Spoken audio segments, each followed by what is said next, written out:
It's time for an NFL mock draft. In today's episode, we're going to do a mock draft simulator of the 2024 NFL draft with no trades. All right, let's see who your favorite team is going to pick in this year's draft. With the first pick of the NFL draft in 2024, I think it's between Caleb Williams and Jaden Daniels from LSU.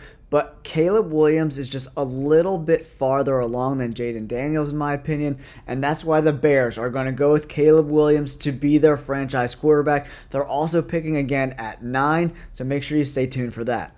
All right, number 2, we have the Washington Commanders. They brought in a new head coach, Dan Quinn, and a new offensive coordinator, former Arizona Cardinals head coach, Cliff Kingsbury. He worked with Kyler Murray in Arizona, and he also worked with Patrick Mahomes in college. So that's why I like Jaden Daniels to the Washington Commanders more than I necessarily like Drake May.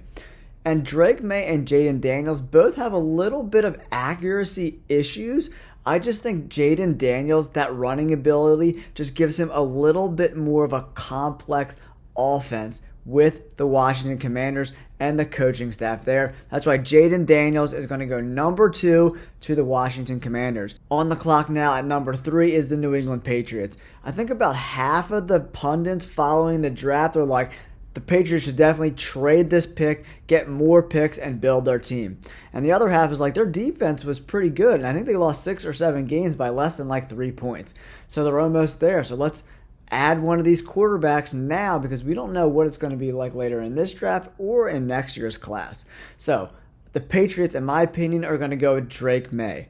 He's got some accuracy issues, but he's got a big-time arm. One that you can't really teach, man. He's got good size. He's a pretty good outside of structure, too. I like Drake May to the New England Patriots. Up next, at number 4 is the Arizona Cardinals. I think they need a number 1 wide receiver. Pretty much everyone who's done a mock draft is having a wide receiver go to Arizona. I think it's going to be Marvin Harrison Jr. If I was picking, I actually like Malik Neighbors a little bit more than I like Marvin Harrison Jr., but I really think the Cardinals are going to go Marvin Harrison Jr.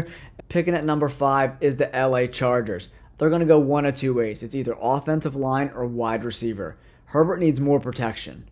But they also have no wide receivers anymore. Keenan Allen got traded to the Bears. Mike Williams got cut. They literally have no one for Herbert to throw the ball to. So in my heart of hearts, I'm like, why would you get rid of those guys? I know they were in some cap trouble, but then you could draft Joe Alt and then have these weapons for Herbert. But now I think they're going to take Neighbors. I really do. They don't have any wide receivers anymore. I think the Chargers go Neighbors. Now, the Giants are on the clock. Now, where do they go? The Giants have the worst cornerback group in the entire NFL.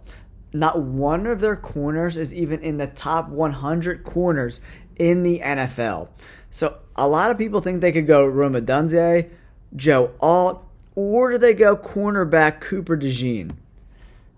And looking at this roster, they got to think, do we want to compete now or do we want to build this roster out? Daniel Jones needs better protection. Even though the Giants' offensive line is a little bit better than people think, they don't have any wide receivers. So it was between cornerback and wide receiver for me. But Rome Odunze, in any other draft class, he would be the number 1 guy off the board. Odunze is amazing. He's got crazy catch radius. He's really fast. His separation isn't where I would like it to be, but he's a really good player. So I think the Giants are going to go Rome Odunze with the 6th pick. That's great news for Tennessee Titans fans because Will Levis got the crap beat out of him all year long last year. They get the number 1 tackle in the country, in my opinion, Joe Alt at number 7. This is a no-brainer for me. The Titans got to go O-line, and Joe Alt is the guy. He's an absolute monster of a man. 6'8", 322. OMG. Joe Alt to the Titans at 7. Picking at number 8 is the Atlanta Falcons. Their offense seems pretty set. Kirk Cousins is there now. Bijan Robinson, Kyle Pitts, London. That offense is pretty stacked. So I think the Falcons are going to go edge defender. It's between Dallas Turner, Jared Verse, and Laiatu Latu. I watched the tape on these guys, and all of 3 of these guys are first-round talents in my opinion. But Laiatu Latu is by far and away the best of these three guys. There's a little bit of risk because he had some neck injury issues that caused him to retire for a little bit in 2021, but he seems to be back healthy now, and he absolutely dominated in 2023. On tape, for me, he is the best edge defender in the draft, and if I'm the Falcons, I'm rolling the dice, and I'm going with Laiatu Latu at the number 8 pick in the NFL draft. At number 9, the Bears are picking again. Caleb Williams went number 1. And when looking at this roster, I think the weakest point of this roster right now is edge defender opposite of Montez Sweat. So to me, Jared Verse is the next guy up. Him and Dallas Turner are like 1A and 1B who's left in the draft, but I just like Jared Verse's game a little bit more than Dallas Turner. Now, number 10 is the New York Jets. And we could go a lot of places here. They definitely added some guys on the offensive line in free agency, which helped. So they don't have to go like Fuaga, who got hurt, or a guy like Fashanu, which is a little bit of a stretch. Let's give Aaron Rodgers, probably, in my opinion, the very best weapon in the NFL draft. Aaron Rodgers and Brock Bowers are going to crush the NFL next year, man. I think Brock Bowers has over 700 yards and at least 5 to 10 touchdowns next year if he gets drafted by the New York Jets. That's why Bowers is my guy. Going to go hang out with Aaron Rodgers for a few years at number 10. Bowers is a generational talent at tight end. Drafting at number 11 is the Minnesota Vikings. Most people think they're going to pair that 11 pick with the 23 pick they got from the Texans and move up and draft one of the top 3 quarterbacks. But in this exercise, we're not doing any trades, so they're still in a really good position to draft a solid quarterback. The choice is between, in my opinion, J.J. McCarthy, the younger quarterback, and Bo Nix, the more experienced guy. Bo Nix at this point is a little more accurate, a little more seasoned. He's 24 years old, but McCarthy is very explosive. He is a very solid quarterback. I've been watching a lot of wide receiver tape lately, and him and Roman Wilson had a really good rapport. And I like J.J. McCarthy's game. And he's only 21. He's 3 years younger than Bo Nix. So I think the Vikings might roll the dice here. And they're going to go with J.J. McCarthy at number 11, the quarterback from Michigan. And number 12, this is great for the Broncos. The Broncos need a quarterback. They need a quarterback. Bo Nix, I think his accuracy is something Sean Payton is really going to like. Bo Nix is going to the Broncos at 12. Now, with the Raiders, pretty much all the quarterbacks that are worth taking in the first round are gone off the board. So the Raiders can literally go anywhere. And to me, you got to pick the best player on the board right now. And that's between Byron Murphy from Texas, the pass rusher, the interior defensive lineman. And then you have Cooper DeJean, who's an incredible cornerback. Good in coverage, solid in coverage, completion percentage, 43%. Man coverage grade 63 is not the best. Or do you go with Byron Murphy? Oh, man, that's where I'm debating. Or do you just go the best offensive lineman left on the board, Fashanu? I don't think that's a bad idea considering that the Raiders need all the help they can get. And Fashanu is like a Swiss Army knife at offensive line. He can play tackle and move inside to guard. So I think I'm going to go offensive line. I think he's one of the best players available right now. And if Aiden O'Connell is going to be your quarterback, maybe in the second round they can draft a quarterback like Michael Penix Jr. if he's still available. But for me, you got to go the second best, and some people think the first best tackle in the draft, and Fashanu from Penn State. On the clock at 14 is the New Orleans Saints. When breaking down their roster, I think defensive line, interior defensive line, is where the Saints should go right now. It's between Murphy and Newton is a little undersized. I like Byron Murphy's frame. He's monster. He's super strong. He's going to be able to shed off offensive linemen. Byron Murphy's the guy for the Saints. And then when I was looking over the Colts roster, I think they need another cornerback. They have one solid corner, but they need another cornerback. And I think at this position in the draft, you want to pick the best player available, and that's Cooper DeJean, the cornerback from Iowa. He's a top 10 talent, and he fell to you at 15. I like that pick. The Seattle Seahawks are on the board now, and they need a center super bad. Like super, super bad. There's like not one center on that roster. So take Jackson Powers Johnson at number 16. The best center in this draft by far. It's not even worth discussing. The Jaguars are up at 17, and in my opinion, the Jaguars are really thin at cornerback, so you got to take one of these guys. I love Quinyon Mitchell from Toledo. He's very, very talented. Terrion Arnold's really good. Nate Wiggins, one of these guys is going to go off the board. And I think Quinyon Mitchell, from Senior Bowl footage, he's the best guy left on the board. Ronald Darby is now their best cornerback in Jacksonville, and the dude's not very good, let's be serious. So Quinyon Mitchell is going at 17 to the Jaguars. 18, the Bengals are up. The Bengals have to go offensive line. Fuaga got hurt a little bit at the combine, so he's the best guy available by far. Do you take a flyer on him even though he got hurt? 6'6", 334. I think they got to look in to see how bad that injury is. Fontenot looks like he's probably going to play guard at the NFL level. So I think they're going to take a flyer on Fuaga. I know he got banged up a little bit and didn't finish the combine, but he's one of the best tackles in college football. It's not even close. So take the best alignment available. That's Fuaga at 18 for the Bengals. Up next is the Rams. I couldn't believe when I heard the news that Aaron Donald retired. Oh my God, you got to be shitting me, man. One of the best players maybe to ever do it in the NFL. After 10 years, he's like, peace out. I made my money. I'm done. So where do the Rams go? They could definitely use a cornerback. A guy like Terrion Arnold. Newton's just too small for me. And the interior linemen in this draft class, I'm not really too fond of. And Terrion Arnold falling to you at 19, done. Terrion Arnold is a LA Ram. Pittsburgh Steelers are up. They brought in Russell Wilson. They brought in Justin Fields. That should be an interesting quarterback situation there for sure. They need a lot of help on offense. Tackle, center, cornerback. I love Nate Wiggins to them. You could go Troy Fontenot. You can kind of slide him in at guard or center or something like that. They don't really need edge help too much. They could go a guy like J.C. Latham. Very solid offensive lineman. It's hard not to pick him. He's only 21 years old, but Nate Wiggins is super good, man. Super talented cornerback. 83 coverage grade. It's definitely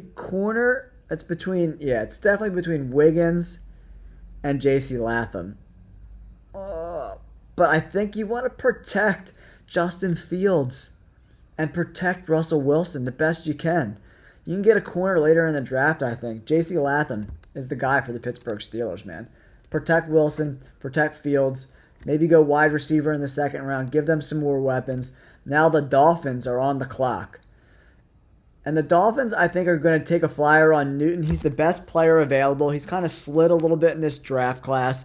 And the Dolphins, traded away their whole team. They need O-line help. They need some interior defensive lineman help. Newton just makes too much sense to the Dolphins, who I think are going to be super turd-like next year. If they win 7 or 8 games next year, I'll be surprised about the Dolphins.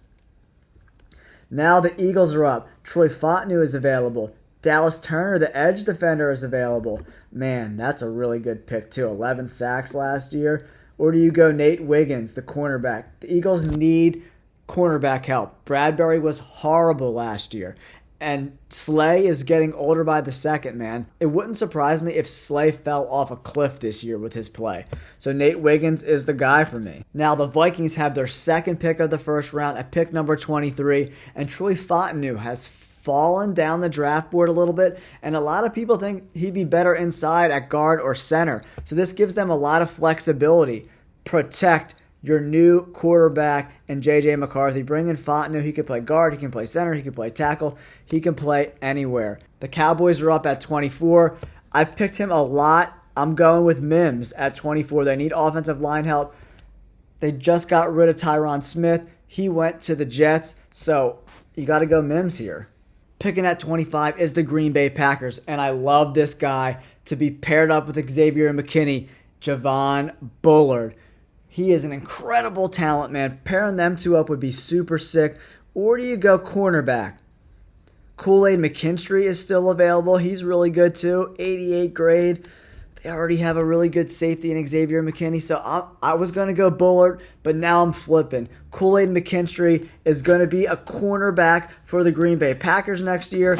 And that secondary is starting to look pretty solid, guys. Now, the Tampa Bay Buccaneers are up. They're going edge defender. They're taking Dallas Turner. He fell way down the draft board, and he's just too good to pass up.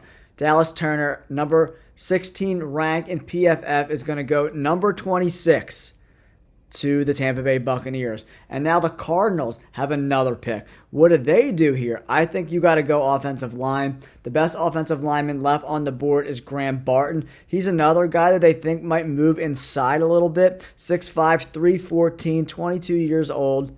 He's really, really good. Strong grip strength, mean streak in the run game. This is a guy you want blocking for Kyler Murray. I love this pick. And the Buffalo Bills are now up at 28. I love going wide receiver, and there's a lot of really good ones left. In this particular draft, they fell down the board. We have Brian Thomas Jr., Adonai Mitchell, Ladd McConkey.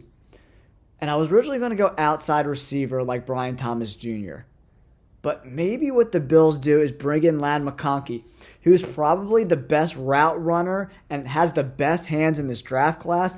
Now you have Diggs on the outside, and you have the Julian Edelman type Ladd McConkey, who could also line up outside. It could be a really interesting mix. In Buffalo, Ladd McConkey is going to the Bills at 28. I love that pick. And now, up at 29, the Detroit Lions. They need some help in the secondary. Class A, Tyler Nubin, safety, is still available. They could go cornerback here. TJ Tampa is still available. Really solid cornerback. I think they got to go cornerback or safety here. Since CJ Gardner-Johnson left, I think you take the best safety available. And to me, and all the tape I watched, that guy is Javon Bullard. He's so good. 80, 82, first look. Bullard is a versatile secondary player with a fearless mentality. That's the kind of guy you want. He can even play corner in the slot a little bit. Bring him down in the slot. He can play back at safety. I love Bullard as the pick for the Lions. On the board at number 30 is the Baltimore Ravens. And let's give Lamar Jackson an even bigger weapon. He's got Zay Flowers, kind of a shiftier, smaller guy. Let's give him the Brian Thomas Jr.'s of the world. The dude is an absolute monster. Crazy vertical threat, 6'4", 205, and he ran a 4.3 at the combine. I love Brian Thomas Jr. on the outside for the Ravens. I love that pick. And now, on the board, the 49ers. I think they want to go best offensive lineman available. And Tyler Guyton from Oklahoma fell all the way down to the 49ers at 31. Boom. Picking him for sure. And now, this pick is going to be very controversial. So we're going to go to the wide receiver position. And I've been watching tape on wide receivers all week. I'm going to do my top 10 wide receivers in the draft video next week. But this guy, Jermaine Burton, okay, he's got a ton of off-the-field issues. But he is an incredible talent. If you watch his tape from Alabama, this guy Burton plays mean and nasty. He's got good catch point, great hands. He's tough. He runs through tackles, breaks tackles. I think bringing him to Kansas City can maybe level his head out a little bit. You got Travis Kelce and Patrick Mahomes and Andy Reid. Andy Reid has been known for taking in players who need a little help off the field and bringing them back down to earth. And that's why Jermaine Burton is my last pick in the first round to the Kansas City Chiefs. With Mahomes and Kelce there, they're not going to put up with Burton's shit, and they're going to put him in line, and he's going to be super productive for the Chiefs this year. All right, leave me some comments below. You like my NFL mock draft this go around? Leave me some comments. Picks you like, picks you don't like. Don't forget to like and subscribe. Thanks, guys. Peace.